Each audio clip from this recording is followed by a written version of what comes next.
नया IBN 7 हौसला है। नमस्कार, आप देख रहे हैं IBN 7। आप देख रहे हैं हमारा खास बुलेटिन सारा देश 100 खबरें। आपके साथ मैं हूं तेजस्वी चंडोकनेगर। नमस्कार और मैं हूं आपके साथ मानी नथानी। हम आपके लिए लेकर आए हैं फटाफट खबरों के सफर को। तो आइए शुरुआत करते हैं सारा देश 100 खबरों की। आप नेता योगेंद्र प्रशांत को शनिवार को भले ही आम आदमी पार्टी की राष्ट्रीय कार्यकारिणी से निकाल दिया गया है, लेकिन पार्टी पर वर्चस्व की लड़ाई अब फिलहाल थमती नजर नहीं आ रही। शनिवार देर रात अरविंद और योगेंद्र प्रशांत के गुट ने अलग अलग बैठकें की और जो सामने बड़ी खबर निकल कर आई वो ये कि योगेंद्र यादव के घर पर एक बैठक हुई। उससे यहां आम आदमी पार्टी के विधायक पंकज पुष्कर और देवेंद्र सहरावत भी पहुंचे। इसके अलावा आप सांसद धर्मवीर गांधी भी बैठक में आए। उनका कहना था कि वो योगेंद्र और प्रशांत के समर्थन में उनके घर आए। योगेंद्र यादव के घर पर जो बैठक हुई उसमें आप विधायक पंकज पुष्कर का दावा है कि उनके साथ कई और विधायक हैं जो योगेंद्र और प्रशांत के समर्थन में सामने आ सकते हैं।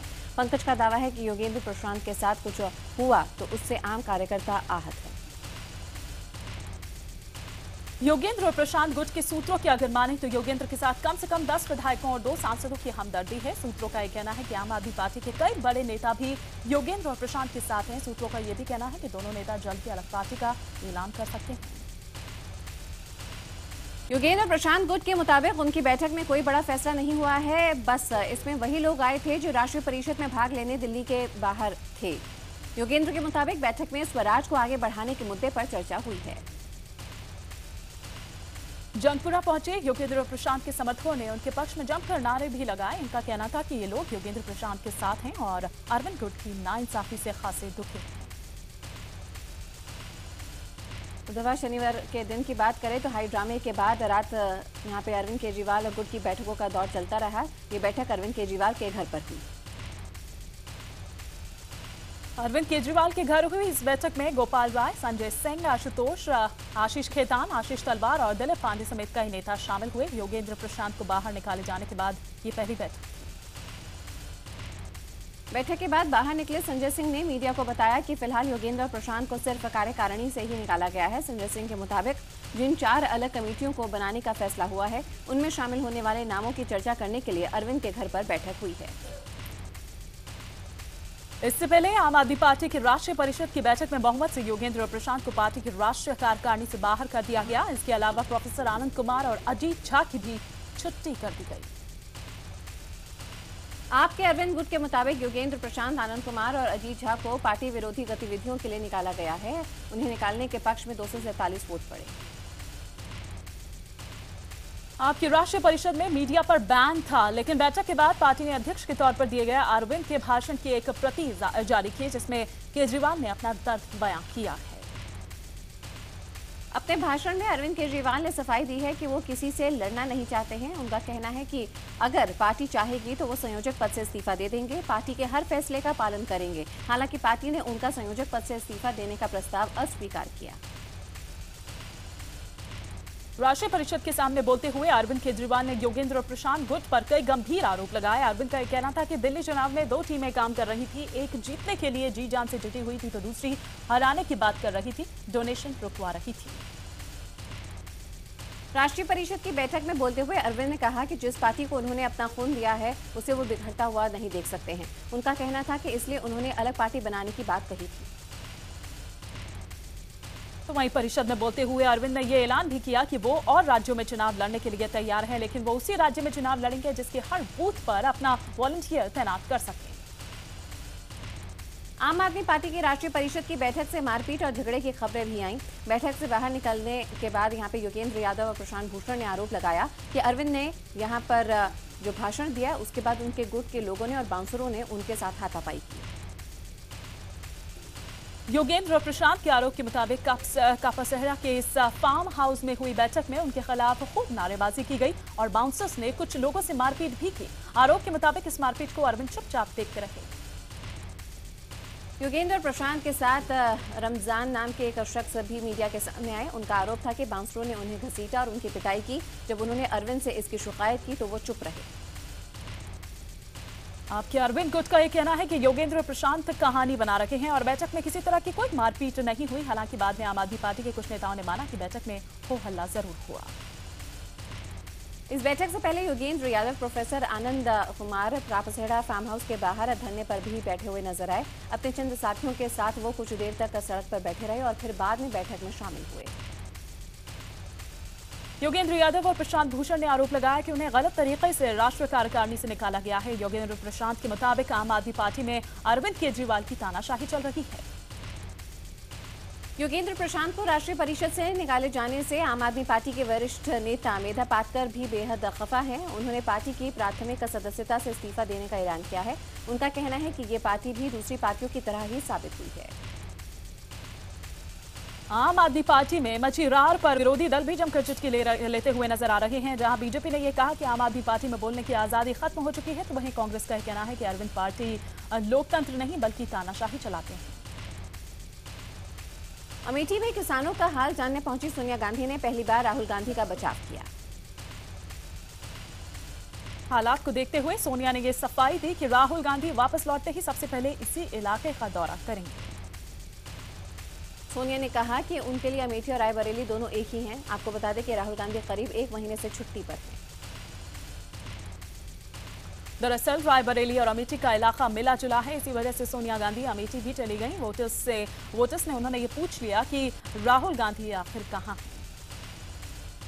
कांग्रेस अध्यक्ष सोनिया गांधी ने अपने संसदीय क्षेत्र रायबरेली में जाकर बारिश की मार से बेहाल किसानों से मुलाकात की। सिर्फ यही नहीं, कांग्रेस अध्यक्षा सोनिया गांधी बचरावा रेल हादसे में मारे गए शिवेंद्र और कथक कलाकार के घर भी गईं।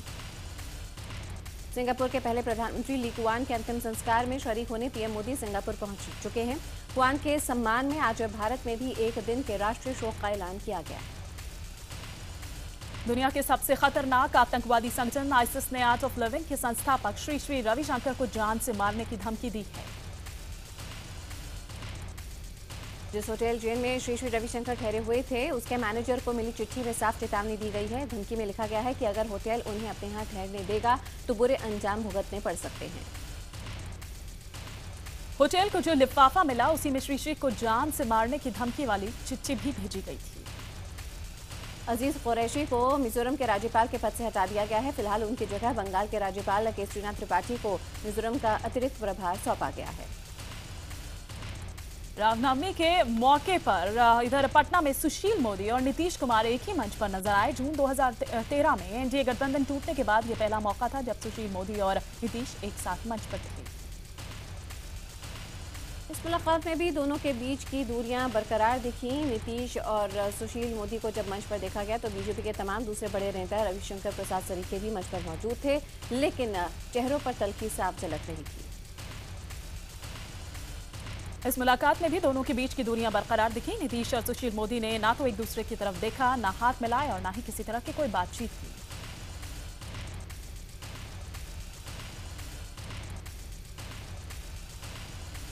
हवाई सर्वे के दौरान केंद्रीय मंत्री अरुण जेटली के साथ राजस्थान के कई मंत्री होंगे। इसके बाद वो पीड़ित किसानों से भी मिलेंगे, साथ ही वो राहत पैकेज की भी समीक्षा करेंगे।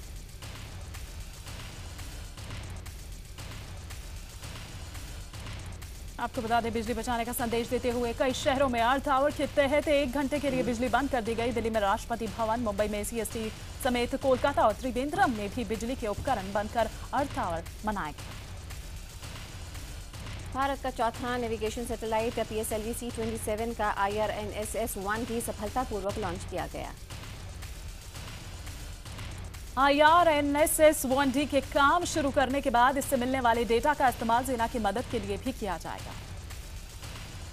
कश्मीर में सेना में भर्ती होने के लिए पूरे जोश के साथ हजारों युवा आगे आए हैं। बता दें कि आतंकियों के खौफ के चलते ज्यादातर परिवार अपने बच्चों को सेना और पुलिस में भर्ती करवाने में हिचकिचाते थे। घाटी में बदलाव के चलते अब हजारों कश्मीरियों के बच्चे गर्व के साथ सेना में भर्ती हो रहे हैं। इनमें से कुछ तो ऐसे हैं जो गुमराह होकर आतंकी बन गए थे।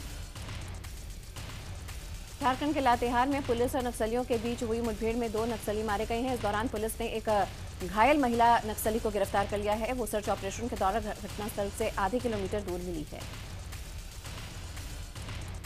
पुलिस ने दावा किया है कि मुठभेड़ में 10 से 15 नक्सली घायल भी हुए हैं। मुठभेड़ के बाद मौके से पुलिस ने 2 राइफल्स, सैकड़ों गोलियां, एक हैंड ग्रेनेड, लगभग 50 पिट्ठू और खाने पीने का काफी सामान भी बरामद किया है। झारखंड के रामगढ़ में बारूद विस्फोट से 5 लोगों की मौत हो गई है, जबकि कई बुरी तरह से घायल हुए हैं। बताया जा रहा है कि ये सभी एक क्रशर में काम करते थे। सभी लोग रोज की तरह शाम को खाना खाने के लिए मकान के अंदर गए थे। इसी दौरान बिजली गिरी, जिससे मकान के अंदर रखी विस्फोटक सामग्री में ब्लास्ट हो गया। नेटवर्क 18 ग्रुप के चैनल ईटीवी हरियाणा और हिमाचल ने अपना 1 साल पूरा कर लिया है। इस मौके पर चंडीगढ़ में ईटीवी के ऑफिस में जश्न का माहौल रहा।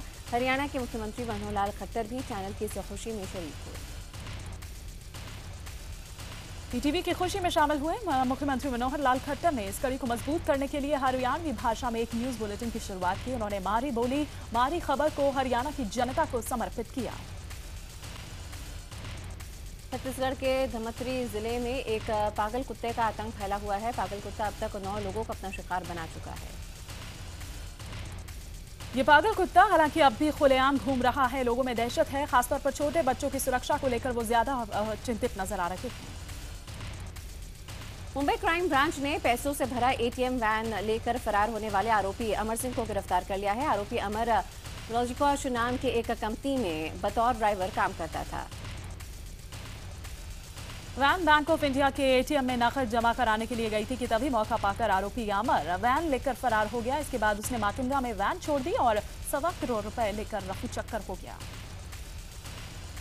कश्मीर में पीडीपी नेता और वर्कर्स मिनिस्टर्स अल्ताफ बुखारी के श्रीनगर वाले घर से एक पुलिसकर्मी को 2 AK-47 लेकर फरार हो गया। घटना के बाद दूर यहाँ पर श्रीनगर में हाई अलर्ट भी घोषित किया गया।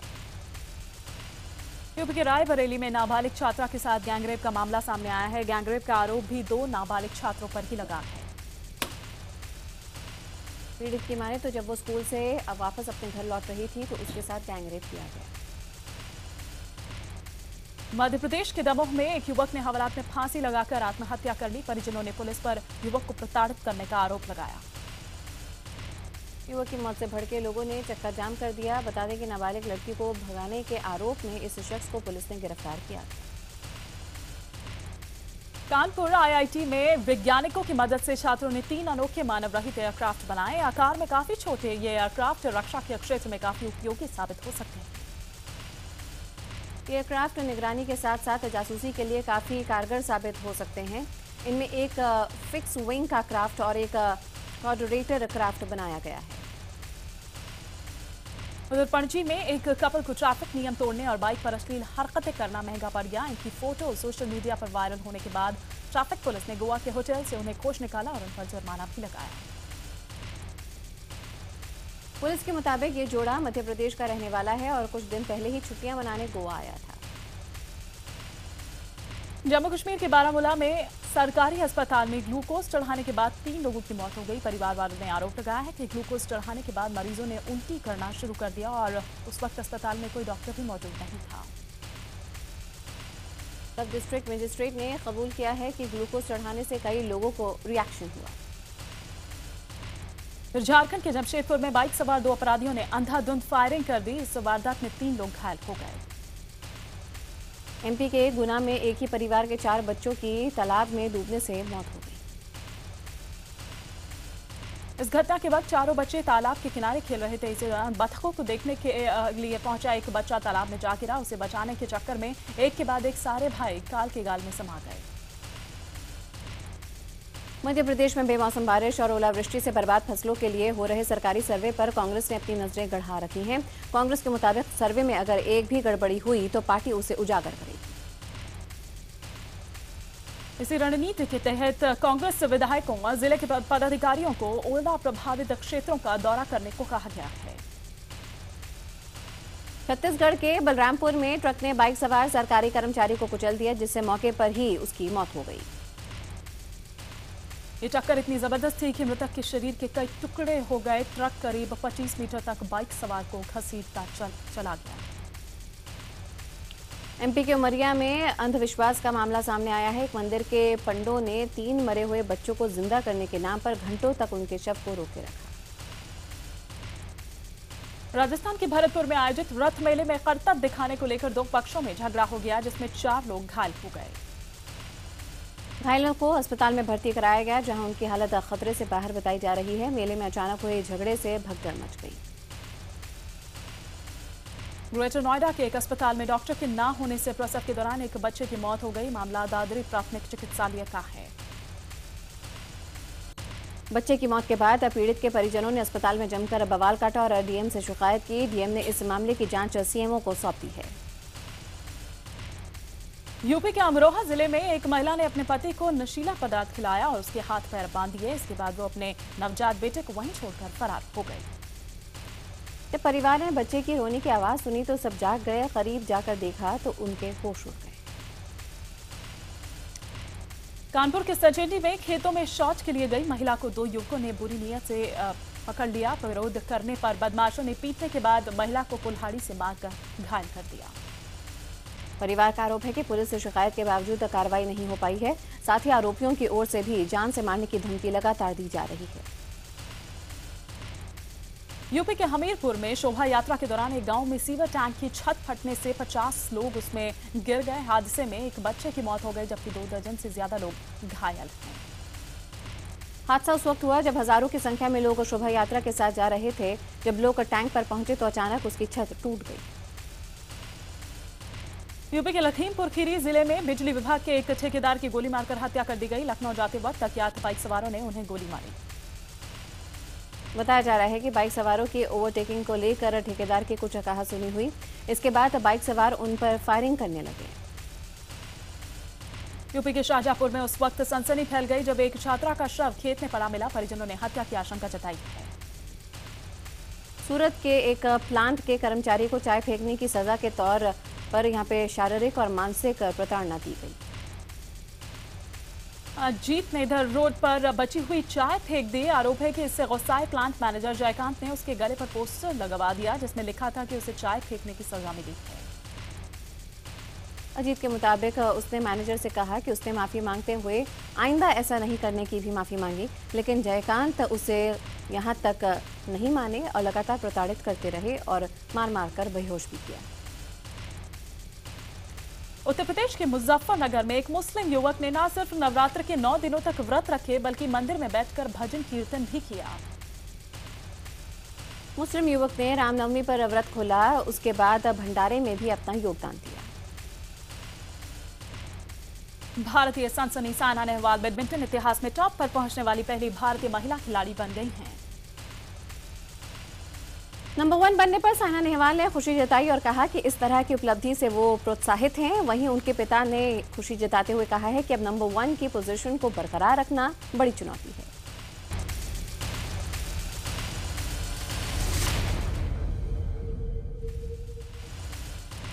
जेम्स बॉन्ड सीरीज की नई फिल्म स्पेक्ट्रे का नया ट्रेलर जारी हो गया है। आतंकवाद और बदले की पृष्ठभूमि पर आधारित इस फिल्म में डैनियल क्रेग मुख्य भूमिका में होंगे। कटरीना कैफ का मोम का पुतला लंदन के मेडियम टुसाड म्यूजियम में लगाया गया। कटरीना ने खुद इस पुतले का अनावरण किया।